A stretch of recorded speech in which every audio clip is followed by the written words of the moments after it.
Hello, everybody. Welcome to The Poetic Turn. We talk about poetry and poets. And Evan, who do we have with us today? We have an interview. We have the incredible poet, teacher, person, Diego Baez. I'm very Hey, glad to have him here. yeah, thank you for having me.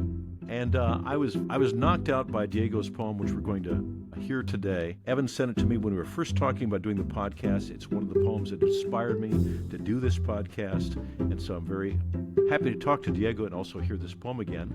And Diego Baez's book is called Yagarete White, a book of poetry. Publishers Weekly says, Baez skillfully renders the complications of language and belonging. Book List has called it an impressive first book. Chicago Review of Books, an unforgettable cultural and linguistic cartography. Oh, I'm sure people love it when they just hear their reviews read right to them. But I mean, it's an impressive volume. I've enjoyed dipping into it. And It's really so good. glad to have you here. Yeah. Thank you. Very kind. Very kind. And you can find that book at diegobaez.com, right? Is that what it's called? Is that? Oh, yeah. An equally great website. Yeah, yeah. It is Maybe a in cool need website. of some updating, but we'll get there. But we'll have a link. I promise that we'll have links in the show notes this time. Sometimes I promise them and I don't put them in there, but we will absolutely have links to diegobaez.com and a link to where this book can be bought on our show notes, which have proved helpful to our listeners. Yeah. Well, Diego, one of the things that we're trying to do here is just sort of give people a chance to experience poetry when they might otherwise not have done that. And so I'd love to hear from you maybe why poetry? Why should we experience this in a little bit? Why should we turn to it occasionally in our lives? Why do you do that? Yeah, I think my best case that I can make now for poetry is that there's so much division and divisiveness and like drawing lines and claiming sides online, but also you see it bleed over into interactions in the real world that I think we all can benefit from metaphor, from seeing similarities between ourselves, between situations, between different struggles, even different challenges. And so that would be my broadest appeal that like it hopefully could convince not just like, someone who doesn't read poetry, but someone who doesn't read for pleasure that poetry has something to offer them. That'd probably be my best case. For me personally, poetry is the only art form for me, literary or otherwise, that feels like it comes naturally, even if I don't always do it well. It also is the one that makes the most sense to me, Had a even if I pause, trying to can't reconnect. necessarily summarize what a piece might have been about. So the example I give baffles my wife especially. I have a hard time understanding song lyrics. We were just at a fundraiser for my kids' elementary school on Friday, and there was a karaoke. And what was the song? Mr. Brightside, which I thought was Mr. Bright Eyes until recently. And then all the lyrics, it was actually the principal had gotten on stage and was singing along. So for me personally, poetry makes the most sense. I've always been able to understand rap lyrics better than lyrics to other songs, other music. It just doesn't click with me. But that doesn't take away from me personally from the experience of listening to the song. So like I don't have to understand a rock ballad to kind of get the gist of it. I have maybe there's a similar thing that happens with poetry where I'll read it and because of just the sounds or my own impressions or what I am putting into the poem myself, even if I can't necessarily summarize exactly what the poet might have intended or is trying to say, it just clicks for me. I enjoy the time that I spend in the poem. And so like I have said to students before too, I enjoy doing poetry. It's what if I could do nothing else for the rest of my life, it's probably that. Even if I'm not always doing it well, it just seems like time well spent for me. I like what you say about you enjoy the time you spend in the poem, because it's not about how many poems you've read or how many books of poetry you've finished, but it's about the time you spend in it, not the having done it. Also, we talked about this a few times on the podcast about letting something wash over you, letting poems wash over you, and just living in the poem and seeing what you take away from it. So that resonates with us too. So that's as good a case as any to maybe at least listen to a poem today, which we've got one of my absolute favorite poems. I even, when Diego came to visit the class I was teaching, which we'll talk about later, I even asked him to sign this poem in particular, in addition to just the front of the book, because I love this poem so much. Thank you. That's kind. Me too. So, yeah, Diego, if you could read this for us, that would be terrific. Yeah, absolutely. Thank you. This is one of the oldest poems in the book. The book came out in 2024. I think I would have finished this one for a draft of the book in like 2020, maybe 2021. Wow. So this poem is called Regalito, means in Spanish like a little gift. And I think that's all you really need to know going into it. So here it is, Regalito. Some immigrants stuff language into duffel bags like contraband. Other children never learn to handle the baggage of their claim. When I ask my father why he didn't teach us Spanish, he says he tried, but that my brothers and I always squirmed and whined. I do remember dreading the militant insistence my father placed on our response to his calls. Si, papi, he'd have us parrot, which I guess is a question or maybe an affirmation.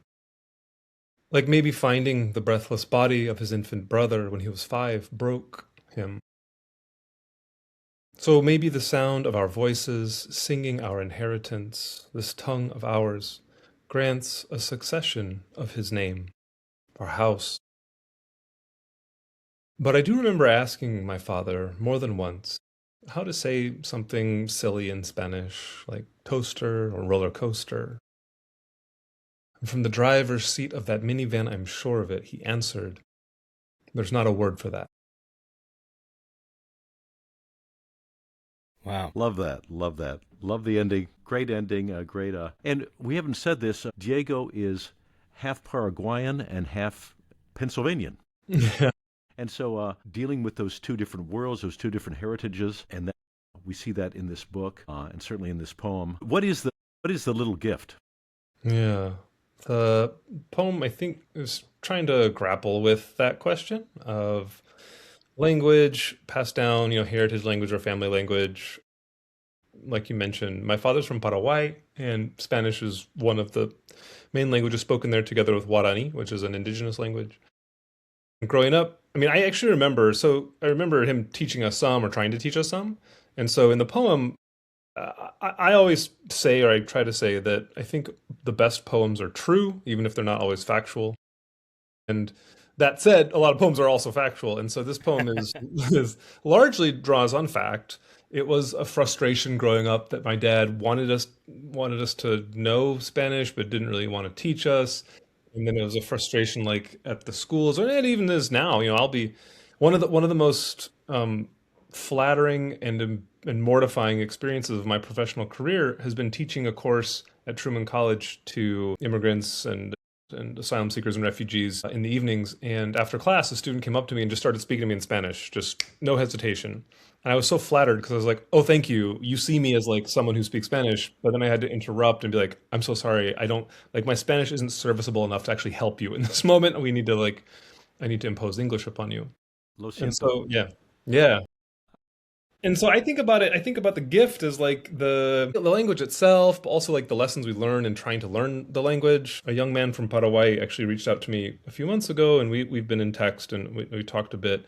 He found my book because he also has a child who's about 5 or 6, and he's adopted from Paraguay, grew up in a Puerto Rican home, and he and I talked about the challenges with like knowing Spanish, knowing our culture, and then passing it down or not. And for me, the little gift also is like, and this comes up later in the book, is how much and to what extent, or how futilely I pursue my own cultural education to my child who's going to turn 7 here soon. And so it's all kind of pointing backwards and forwards at the same time. Yeah, yeah, absolutely, absolutely. There's Yeah. another poem in the book called Lengua, which means tongue, and it's also a meat. So interesting metaphor and actuality there.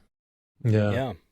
Well, this poem in particular, I'll go back to the beginning, I guess. I reached out to Diego because I saw that he was in Chicago, and I'd seen a little interview you did with Mike Tooney, and at the time I was teaching. I was a long-term substitute teacher for a 6th grade English class, and the poetry curriculum that they had given me was fairly lacking, and it was boring. It was fairly irrelevant. And I reached out to Diego, and he was gracious to come into the class. My students, when they saw your picture on the website, they said, "You know a celebrity? Oh my God, you know a celebrity, Mr. Carlson?" But, I printed out this poem and a couple others and passed it around, and this one in particular resonated with a lot of my students, and the idea of language and culture and what they're actually getting passed down. I don't know, how is that to come into that class and have those kids swarming you? Yeah, it was great, Evan. Seriously, I didn't really know what to expect. I had done some like, I guess campus or college or school visits before, but it was so less formal, which I really appreciated. There's usually this whole program and blah blah blah. This was just like come in and survive, stay afloat. It was great. I mean, they didn't the students, they were wonderful. They had so many good questions, and so they were so like they had no preoccupations with, oh, what's a proper question, or what do I, they're like, can you dunk? Do you like chicken nuggets? I was like, Yeah, answer.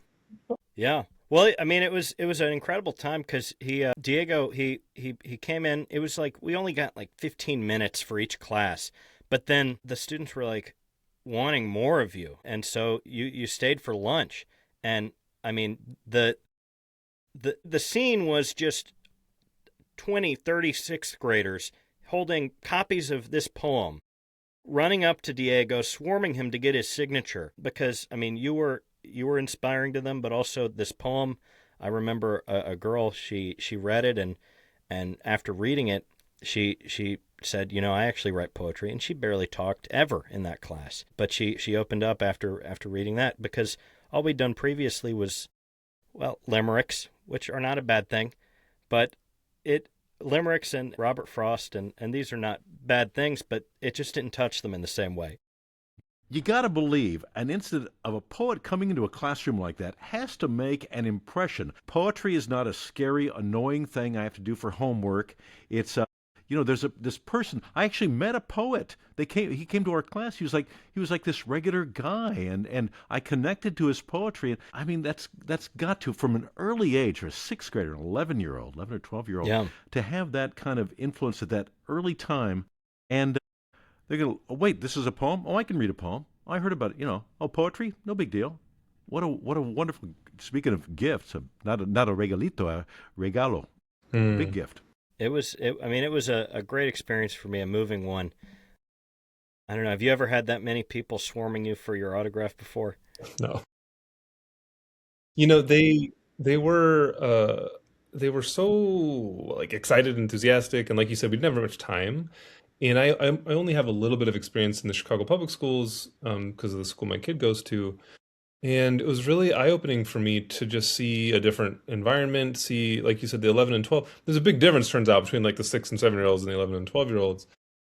How they were in the classroom, they were like eating their lunch and talking poetry and chatting with each other and chatting with me. And it was a gift for me too, Yeah. to be able to enter that space and spend some time with them. And like you say, Darren, that I walk up in the room, it's not like a poet is some dead old white guy. It's a Yeah, pretty normal, I hope, fairly normal person who's like living and breathing, walking around, doing stuff.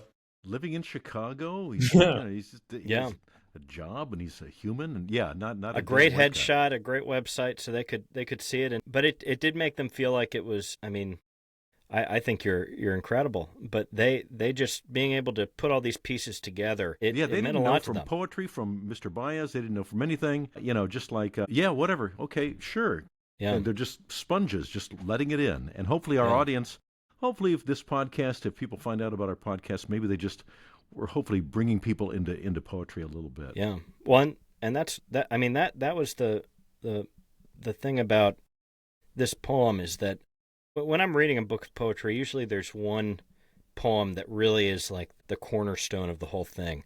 And when I read this, immediately I was like, this is the cornerstone. And I take a picture of it so I can remember which one it is. And yeah, do you feel that when you're writing a book? Like when you wrote this, did you think this is like a great poem that I've just written? Yeah, do poets have that feeling? Yeah. You feel like Or if it goes well, if the writing's going well, I mean, I think so. I don't know that we're always accurate, but for this one, I'm trying to remember because the book kind of came together actually with Mike Tooney's help in terms of ordering it. He looked at a version of the manuscript in like 2017 or 18 and helped me rethink. I mean, it was his idea to, or he kind of suggested three different sections as opposed to, I think I had two at the time. And then once I realized that three sections made sense, trying to figure out, okay, beginning, middle, end sort of situation. So this one obviously appears very early in the book, and the first section is supposed to be oriented kind of around like what's it like to kind of go to Paraguay. The language of air flight or like air travel is in there with the baggage and the checking your claims and all that. Paraguay is unique in that most, I mean, my dad included, but most Paraguayan immigrants or visitors, if they fly over, very few are driving over or taking the train or hiking or running or whatever.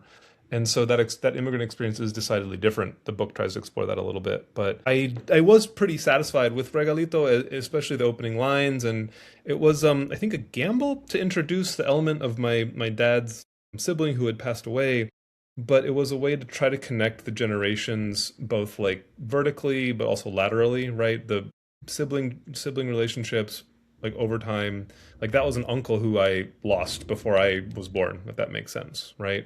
The child who was found in the crib in the wall. And so trying to give a little glimpse of that while the focus is also then and later in the book on passing the language down to my child, to try to like triangulate or whatever the like a rhombus version of that would be, because it's not so simple, it's not so straightforward, especially with in my family. I have two younger brothers and we're very close in age, and so I think maybe Evan and I already we had mentioned this, or I talked to the students about this, which is that so many of the poems in my mind and I guess my heart or whatever are written from the first person plural. Like my brothers were there for so many of these experiences, most of them, almost all of them. And yet, right before the book went to press, I was kind of reviewing it and I was surprised to see how many are just written from the first person singular, which if we go back to that question of like, is it true or is it factual? Well, it's not factual because my brothers were there. And I also have two brothers. There's only one who's really named in the book. And so, but that does feel more true in order to kind of communicate what I wanted to communicate or attempt to communicate. I needed to make some decisions about, well, what is in the service of truth, which versus what needs to stay factually. And that can be a challenge sometimes. And with all this being sort of true and factual, how was that sharing that with your family? What did that feel like to share this poem with like your brother or something? Yeah. So when a book comes out, the press will give you these advanced reader copies. They're like crappy versions of the book that you can kind of just like proof.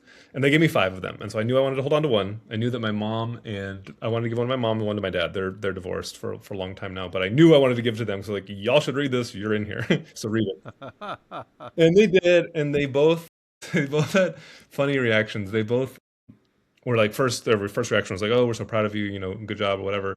But then both of them separately had corrections, or they had notes. Like, Oh, that's not how it happened. Oh, that's not how it happened. Okay, that's not how it happened. Here's why I did that. For my brothers, they were actually the first people. I'm very just happy with this. They were the first people to whom I read from the book in like, it must have been August of 23, actually. I had gotten the advanced review copy, and we went camping in central Illinois. We were just chilling, the three of us. And I read the poems to them. Miguel was there, so I was like, and my other brother Armando, he would recognize the passages because he's like, oh, I was there too. And so I read those to them, and after the fact asked Miguel, because the character of Miguel is an exaggerated version and kind of a combination of like me and my two brothers, and just kind of pinned on this character of Miguel. And I asked him, what he thought. And he kind of thought about it for a moment. He was like, basically just excited to be named in a book, even if the character isn't always painted in the best light. So yeah. That's great. Yeah. So yeah, but that's very, very flattering. It's lovely when we have a writer in the family and we find our way into their creative work. That's lovely. Yeah.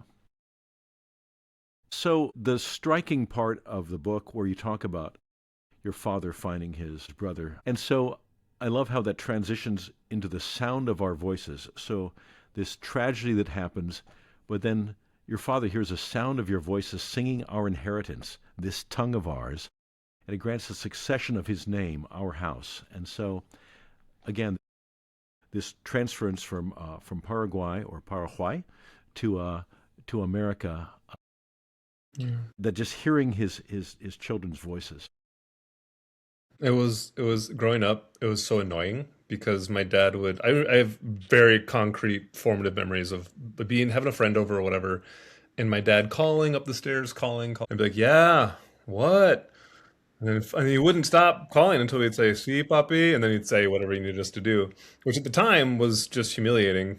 And now, though, I look back so fondly on those moments Yeah. as I begin to experience them myself with my kiddo, bust out Spanish every once in a while, and it just touches my heart. Man. And even with, we haven't talked much about this yet, but Guarani, one of the indigenous languages of Paraguay, I had taught her. We got a few words and phrases that we know, but when this was a while ago, but we were eating pizza for dinner, and I made a reaction or I made a face or something, and she looked at me, she goes, "Haku?" I didn't process what she said. I was like, what do you say? She was like, "The pizza, haku." And haku means hot in Guarani. And so she just in the wild had busted out a term, and I was like, "Oh my God, it's working." Now, is it an endangered language? So Guarani is not. It is one of two constitutionally recognized languages of the state of Paraguay. That was relatively recent. I think it was in the 90s that it was ratified in the Constitution.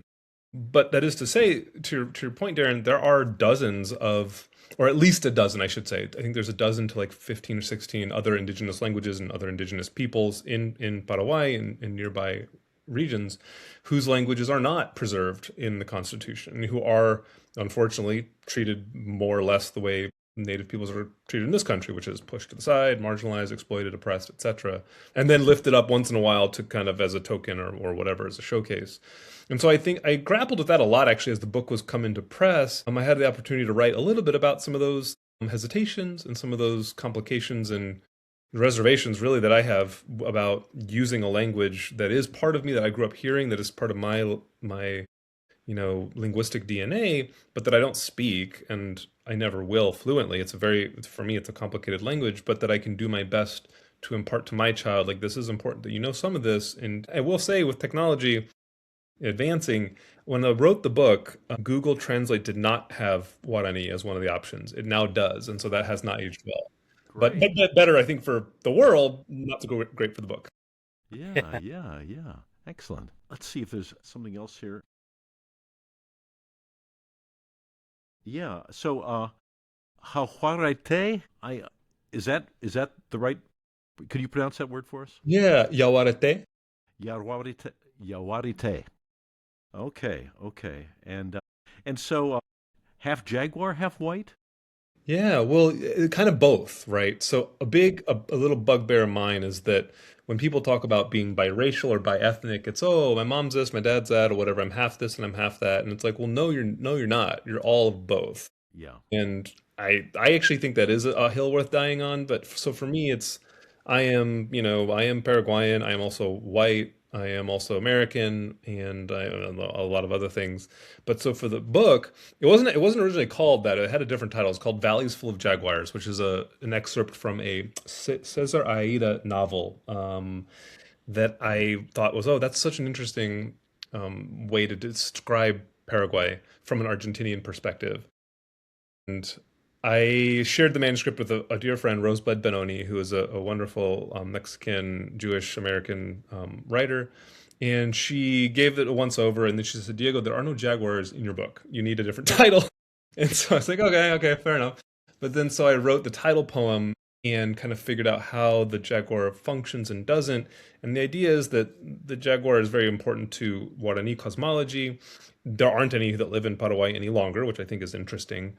And then also, what does that mean then for someone like me who's like at least once removed from Paraguay? But then my father's a transplant. I grew up, where he kind of landed. And again, like trying to trace backwards or even into the stars where these images or these symbols or where the meaning lies, as we, I think all of us, and I think a best case scenario is we wrestle with that our whole lives and trying to square where we came from, what we bring of our own, and how we question that too as well. Excellent. Excellent. Well, again, thank you so much for being here. Let's, as we often do on the Poetic Turn, we hear the poem, we talk about it, and then we hear it again. Can we have you read it for us again? Yeah, absolutely. So this is Of course, I lost it on my screen, but I'll find it here. Regalito by me.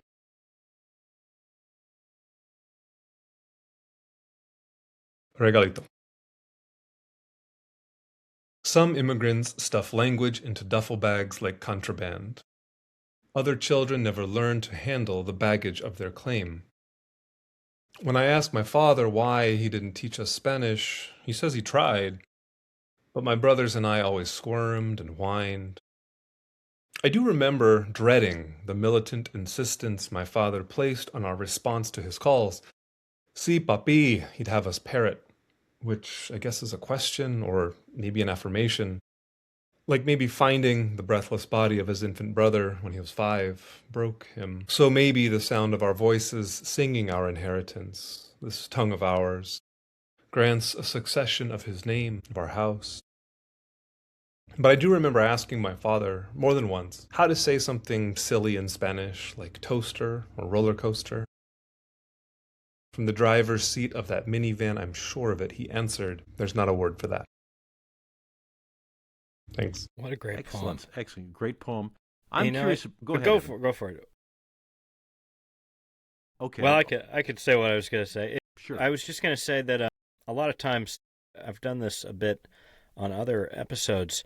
I like to think of what would make this poem worse. What would make it like a change that makes clear how good it is. It's helpful for me sometimes to put in a different line. Like in that last line, I was thinking, what if you had ended it from the driver's seat of that minivan? I'm sure of it. He answered, "I don't know the word for that." And it's a totally different poem, and I don't think is effective. And so I think sometimes when I'm trying to figure out why I like a poem a lot, I just do a little bit of that where I replace something, and I'm like, oh, that's part of why, is that line is just so affecting that there's not a word for that. That's why they're poets and we're readers. I've got a question about process or maybe how poems come together. I have in front of me the page from your book, and on the page I'm looking at, it says, "But I do remember asking my father more than once how to say something stupid in Spanish." And you said, and both times you read it, you said silly in Spanish, like toaster or roller coaster. So is this a different version, or what are your thoughts about why again, the line I'm reading in the book, "But I do remember asking my father more than once how to say something stupid in Spanish, like toaster or roller coaster." And when you read it, Diego, you said instead of the word stupid, you used silly. Yeah. When I was in grad school, I noticed that when we would have visiting writers come, and I would buy their book or I'd have their book, and what they would read wouldn't always align with what I had on the page. And so at first, it didn't take me very long, but at first I was confused by that. I was like, well, do I have a different edition of the book? Did they change it? What happened here? But then I quickly learned, I was like, oh, they're just doing whatever they want because it's their book and they're on the stage. They can do it. It's your darn book. You could read. You could read. And I'll tell you, Darren, I actually have a copy, not the advanced review, but I have like a copy of the book that I continue to go back to because there's so many edits that I either wish I'd have made or in retrospect, should have followed through on or whatever. And it's fine. It is what it is. But that's one of them that I always read differently just because I think it sounds better. And there's a couple of choice ones in there where I'm like, how did I not catch this? Or why did I decide that?